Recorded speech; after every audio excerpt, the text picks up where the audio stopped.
আমি শুনলাম ভারতে নাকি প্রচণ্ড গরম পড়েছে, প্রত্যেকটা চ্যানেলে বলছে এল নিনো, সুপার এল নিনো, যেটা প্যাসিফিক ওশানে আমাদের নিরক্ষরেখা বরাবর গরম জলের স্রোত, সেই কারণে দিল্লি, উত্তরপ্রদেশ, বিহার পুড়ছে। টেম্পারেচার হামেশাই 48-50 পেরিয়ে যাচ্ছে। ইনফ্যাক্ট গোটা বিশ্বের প্রথম একশোটি গরম শহরের মধ্যে 98টা গরম শহরই ছিল ভারতে। পশ্চিমবঙ্গ রিলেটিভলি কিছুটা ঠান্ডা আছে, কিন্তু ঠান্ডা থাকবে না দুদিন বাদে। বাট ভারতে অন্যান্য জায়গায় সাংঘাতিক খারাপ অবস্থা এল নিনোর জন্য। এবং যেটা হয়েছে, ভারতে কংক্রিটের জঙ্গল একের পর এক গড়ে ওঠার জন্য, আমি জানি না মানে ভারতে কী করে লোকজন এই কংক্রিটের জঙ্গলকে পছন্দ করা শুরু করলো।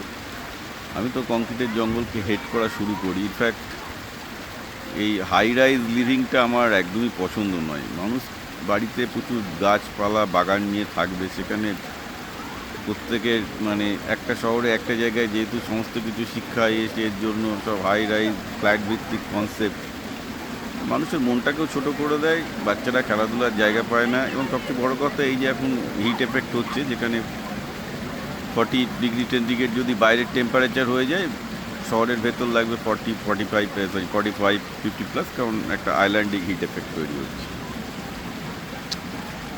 চিন্তার ব্যাপার খুব।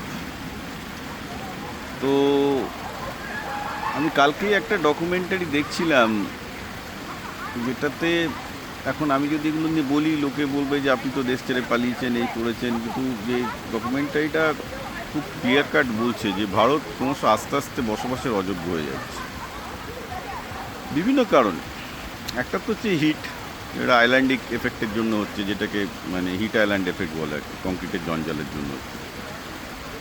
খাবারের দূষণ, জলের দূষণ, শব্দ দূষণ সব টাইপেরই আছে। এত পাহাড় প্রমাণ সমস্যা গণতন্ত্রে দূর করা যাবে না, কারণ গণতন্ত্রে দূর করতে গেলে ভীষণ অপ্রিয় সব জিনিস। আমি বলছি এই মুহূর্তে পশ্চিমবঙ্গকে বাঁচাতে গেলে প্রথমে দরকার পশ্চিমবঙ্গের নদীগুলোকে জেরে সংস্কার করতে হবে।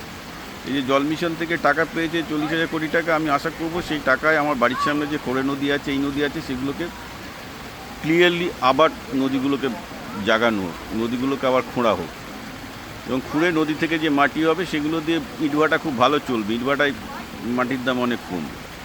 এবং যারা এই কাজে বাধা দেবে, কারণ নদী দখল করে চাষাবাদ হচ্ছে, করিমপুরের কাছাপাশে প্রচুর খালবাল সব দখল করে যেসব চাষাবাদ হচ্ছে, সেগুলোকে সব উচ্ছেদ করা হবে। যেভাবে শুধু তো মানে জমি দখল করা হয়নি, বাড়ি যেমন দখল করেছে, তৃণমূল আমলে, সিপিএমের আমলে তেমন নদী খাল সবই দখল করে বসেছিল লোকজন। এগুলো সব তাড়ানো হবে। এইগুলো না তাড়াতে পারলে কিন্তু পশ্চিমবঙ্গ ডুবে যাবে।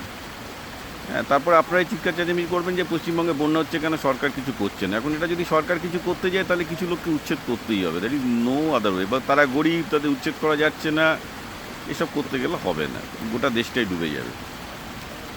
দেখুন, গরিব তাদের প্রতি সরকারের সহানুভূতিটা থাকতে হবে, এটা নিয়ে আমার কোনো সন্দেহ নেই। কিন্তু তাদের ওই সহানুভূতিটা দেখাতে গিয়ে যদি একটা আনসাস্টেনেবল প্রকৃতি, যদি ধরুন প্রকৃতি আপনাকে বাঁচিয়ে রাখে, গরিবরা আপনাকে বাঁচিয়ে রাখে না। প্রকৃতিকে যদি ধ্বংস করে আপনি গরিবদের বাঁচাতে যান, না আপনি নিজে বাঁচতে পারবেন, না গরিবদের বাঁচাতে পারবেন। This is a very straight forward thing, এর বাইরে কোনো সত্য নেই।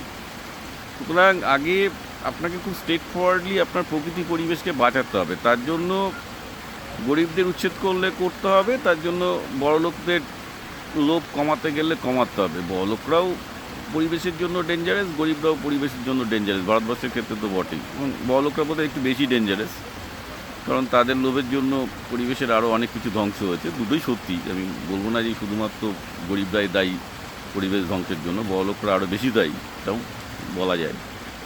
যাই হোক না কেন, যাদেরই লোভ, সে গরিবদের লোক হোক, বড়লোকদের লোভ হোক, পরিবেশের সাথে কম্প্রোমাইজ করলে কিন্তু ভারত থাকার উপযুক্ত থাকবে না। আমি এইবার ঘুরতে গিয়ে যেভাবে মানে আমার গ্রাম আগে ভাল লাগতো, পশ্চিমবঙ্গের গ্রাম ভাল লাগতো, কিন্তু গ্রামে কী বলবো মানে সালা এই একটা ছোটো একটা পাশে যদি একটা কোনো পুকুর থাকে, একটা ইয়ে থাকে, সেখানে প্লাস্টিক পলিউশনে আছে, মানে দেখতে ঘিন ঘিন করবে, চারিদিকে প্লাস্টিক ফেলে রেখে দিয়েছে, ওই নদীগুলোকে মেরে দিয়েছে। তো এইভাবে তো গ্রামগুলোও বসবাসের অযোগ্য হয়ে গেছে।